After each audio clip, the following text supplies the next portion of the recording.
रामकृष्ण आज बेनके कुटुंबाकडनं हा सोहळा साजरा होतोय, काय भावना आहेत आपल्या?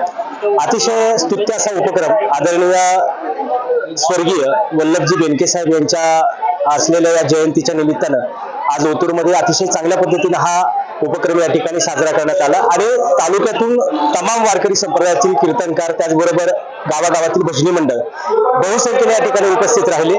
आदरणीय गुरुवर्य माऊली महाराज कदम यांची सुंदर अशी कीर्तन सेवा या ठिकाणी संपन्न झाली आणि अतिशय सुंदर असा जणू प्रति पंढरी या ठिकाणी सजल्यासारखं आज या ठिकाणी वाटलं आणि वारकऱ्यांच्या प्रति अतिशय चांगल्या पद्धतीचा हा कृतज्ञता भाव त्यांच्या नेहमी बेनके परिवाराकडून त्या ठिकाणी साजरा केला जातो। मध्यंतरी कोरोनाच्या काळामध्ये देखील अनेक वारकऱ्यांना कीर्तनकारांना त्या ठिकाणी अन्नधान्याचं किट जे आहे ते किटही वाटण्यात आलं आणि अशा पद्धतीनं वारकरी संप्रदायातील केवळ कीर्तनकार नव्हे तर वारकऱ्यांचा देखील हा सन्मान व्हावा या अनुषंगाने हा कृतज्ञ सोहळा अतिशय चांगल्या पद्धतीने या ठिकाणी पार पडला।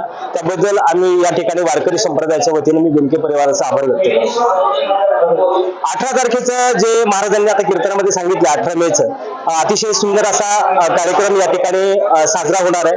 आपण कीर्तनातून त्या ठिकाणी आपण सर्वांनी ऐकलेलंच आहे आणि या कार्यक्रमासाठी आदरणीय बेनके साहेबांनी मंडपासाठी आपल्याला मंडपचे जे नियोजन केलेलं आहे ते देखील अतिशय चांगल्या पद्धतीने त्यांनी कार्यक्रमाच्या माध्यमातून सहकार्याची भावना त्या ठिकाणी या उपक्रमासाठी दाखवली। आदरणीय वळसे पाटील साहेब यांनी देखील आपल्याला आश्वासन दिलेलं आहे की या कार्यक्रमाला जे काही कमी पडेल तर त्या कार्यक्रमाला देखील ते त्या ठिकाणी सुंदर असं साथ त्या ठिकाणी या कार्यक्रमाला देणार आहे। त्यांचं देखील सुंदर असं सहकार्य कार्यक्रमाला लाभणार आहे। त्यांचं या निमित्ताने मी आभार व्यक्त करतो। बेनके कुटुंब सर्व समाजासाठी सामाजिक पुढाकार नियमित घेत आलेला आहे, काय शुभेच्छा दिल्या? बेनके परिवार केवळ वारकरीच नव्हे तर सामाजिक कुठल्याही कामामध्ये त्यांचं खऱ्या अर्थानं मोलाचं योगदान असतं।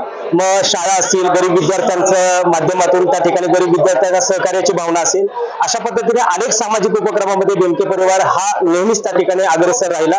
त्यांची नेहमी या ठिकाणी तालुक्यामध्ये वेगवेगळ्या उपक्रमांमध्ये सहभाग असतो। मनापासून मी त्यांना या निमित्तानं पुन्हा एकदा धन्यवाद देईन।